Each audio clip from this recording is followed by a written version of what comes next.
Good morning, students. In the previous video, we have discussed about the different renewable and non-renewable natural resources. Today we are going to discuss about the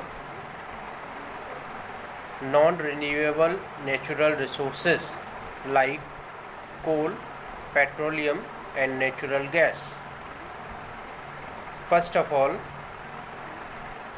before discussing about these terms, we try to know the meaning of term fuel and fossil fuel.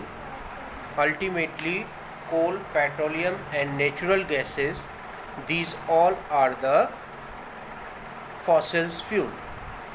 So let me start with the term fuel. As you know that fuel is a substance that can be used to produce heat at a reasonable cost. Basically जो fuel होता है वो एक तरह से ऐसा substance होता है जो जनरली हीट प्रोड्यूस करता है एक रीजनेबल कॉस्ट, और उस हीट का यूज़ व्हीकल्स में टू रन द व्हीकल, वो हीट प्रोड्यूस होके व्हीकल्स को रन करने में हेल्प करती है. Now, what do you mean by the term fossil fuel? The coal, petroleum and natural gas, they all are called fossil fuel as they were naturally formed from the dead remains of the living organism. Basically, चाहे coal, petroleum या natural gas तीनों की हम बात करें तो they all are naturally formed. अब naturally किस तरीके से फॉर्म्ड होते हैं, तो they are naturally formed from the dead remains of living organism. Living organism के डेड रिमेन्स से ऑब्टेन होते हैं. First of all, how the coal is formed. Basically coal की बात करें तो coal was formed by the dead remains of plants.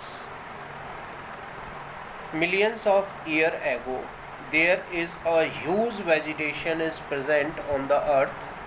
Due to some reason, they got buried under the soil. अर्थ पर बहुत सारी वेजिटेशन थी मिलियंस ऑफ ईयर एगो. तो ये वेजिटेशन किसी कारणवश अर्थ के नीचे डंप हो गई, and these vegetation convert into a coal mines. यही वेजिटेशन फिर धीरे धीरे एक लंबे पीरियड ऑफ टाइम के बाद कोल माइंस में कन्वर्ट हो गए. एंड किस तरीके से कन्वर्ट हुए वो मैं बताना चाहूँगा, कौन सी प्रोसेस के थ्रू कन्वर्ट हुए. तो inside the earth there is a change in temperature and pressure. Means due to high temperature and high pressure inside the earth, the dead remains of plants converted into the coals, and this take a long period of time. So we can say that this slow process of conversion of wood into coal, ये एक slow process होती है जिसमें would जो है convert होती है coal में. This slow process is called carbonization. The conversion of wood into coal is called carbonization. Important है भैया ये. नेक्स्ट वन इज कोल के बारे में और जानकारी. ये तो हमने पढ़ा कि कोल किस तरीके से बनता है. कोल के बारे में थोड़ी सी जानकारी और लेना चाहेंगे. Basically you know that the coal is a fossil fuel. It is black in colour and is hard as stone. Coal fossil fuel होता है, कलर में ब्लैक होता है. हार्डनेस की बात करें तो स्टोन की तरह हार्ड होता है. And this is formed by the process of carbonization. Is that clear? चलिए आगे और बात कर लेते हैं कोल के बारे में। There are 3 main varieties of coal. Coal की बेसिकली 3 वेराइटीज़ होती हैं, that is anthracite coal, bituminous coal and third one is lignite coal. Basically, anthracite coal has about 96% of carbon and is regarded as the best variety of coal. Basically, जो anthracite coal होता है इसमें लगभग 96% carbon होता है और इसको हम बेस्ट वैरायटी ऑफ कोल कहते हैं। Second one is bituminous coal, it has about the 65% of carbon and third one is lignite coal, it has about 38% of carbon. And whenever we burn the coal in presence of oxygen, then it produce carbon dioxide. इसको हम ऐसे show कर सकते हैं C+O2 equal to CO2. And what is the uses of coal? Basically, coal is used as a domestic and industrial fuel. As a domestic and industrial fuel, it is widely used in thermal power plants to produce the electricity. And in India, coal deposits, मतलब coal कहाँ से obtain किया जाता है India में? तो basically the coal deposits in India are found in Jharkhand, West Bengal, Orissa, Chhattisgarh, Madhya Pradesh and Tamil Nadu. Clear? ये हमने बात की कोल के बारे में। कोल का ही एक डिस्ट्रक्टिव डिस्टिलेशन किया जाता है जिसमें कोल को स्ट्रांगली हीट किया जाता है 1000 डिग्री सेल्सियस पर in absence of air. Basically the coal undergo the process of destructive distillation at 1000 degrees Celsius temperature and in absence of air, then it produce a variety of useful organic and inorganic products. तो क्या क्या products हमें destructive distillation के बाद में obtain होते हैं? कोल का जब हम डिस्ट्रक्टिव डिस्टिलेशन करते हैं तो बेसिकली हमें कोक मिलता है, कोल गैस मिलती है, कोल तार मिलता है और अमोनियम कंपाउंड्स मिलते हैं जिनका यूज़ हम यूज़ के बारे में बात करते हैं। कोक की बात करें तो basically the residue left behind when destructive distillation of coal is carried out. जब कोल का डिस्ट्रक्टिव डिस्टिलेशन किया जाता है तो रेजिड्यू कहते हैं जो चीज़ बाद में बच जाती है, ठीक है।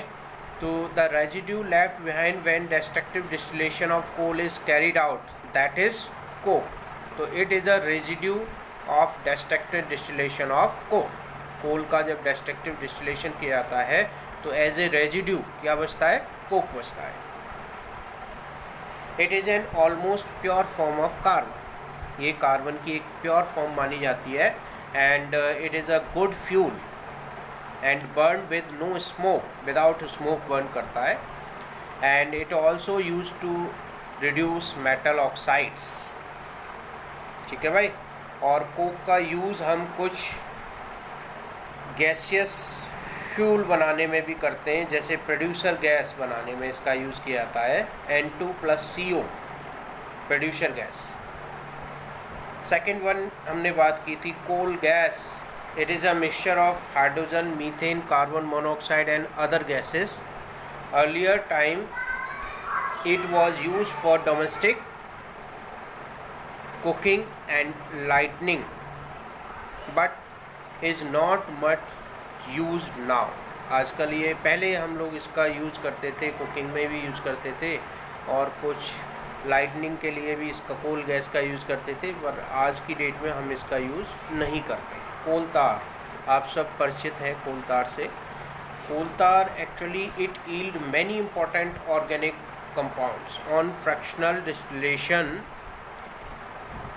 of coal we obtain a coal tar and it contain a several carbon compound। जैसे हम कोल का डिस्ट्रक्टिव डिस्टिलेशन करते हैं तो हमें कोल तार ऑब्टेन होता है और इस कोल तार के अंदर बहुत सारे कार्बन कंपाउंड्स प्रेजेंट होते हैं। जैसे it yield many important organic compound, इससे बहुत इम्पॉर्टेंट ऑर्गेनिक कंपाउंड्स ऑब्टेन होते हैं, जैसे बात करें बेंजीन है, टोल्यून है, नेफ्थलीन है, ठीक है। ये कुछ ऐसे ऑर्गेनिक कंपाउंड्स हैं जिनका यूज़ हम पेस्टिसाइड बनाने में, एक्सप्लोसिव बनाने में, सिंथेटिक फाइबर्स बनाने में, परफ्यूम बनाने में, नेफ्थलीन बॉल्स बनाने में किया जाता है। तो ये कोल तार से ऑब्टेन होते हैं। अमोनियम कंपाउंड्स, जब हम कोल का डिस्ट्रक्टिव डिस्टिलेशन करते हैं तो हमें अमोनियम कंपाउंड्स भी ऑब्टेन होते हैं। और ये जो अमोनियम कंपाउंड्स हैं बेसिकली इसका यूज़ नाइट्रोजनस फर्टिलाइजर्स बनाने में किया जाता है, ठीक है भाई। ये हमने कोल के बारे में डिस्कस किया। फ्यूल क्या होता है, फॉसिल्स फ्यूल क्या होता है, कोल क्या होता है, कोल किस तरीके से फॉर्म्ड होता है, और कोल का जब हम डिस्ट्रक्टिव डिस्टिलेशन करते हैं तो क्या प्रोडक्ट हमें ऑब्टेन होते हैं, उनका क्या इम्पोर्टेंस है, क्या यूज़ है, इसके बारे में आज हमने डिस्कस किया। नेक्स्ट वीडियो में हम पेट्रोलियम और नेचुरल गैस के बारे में डिस्कस करेंगे। Thank you, best of luck.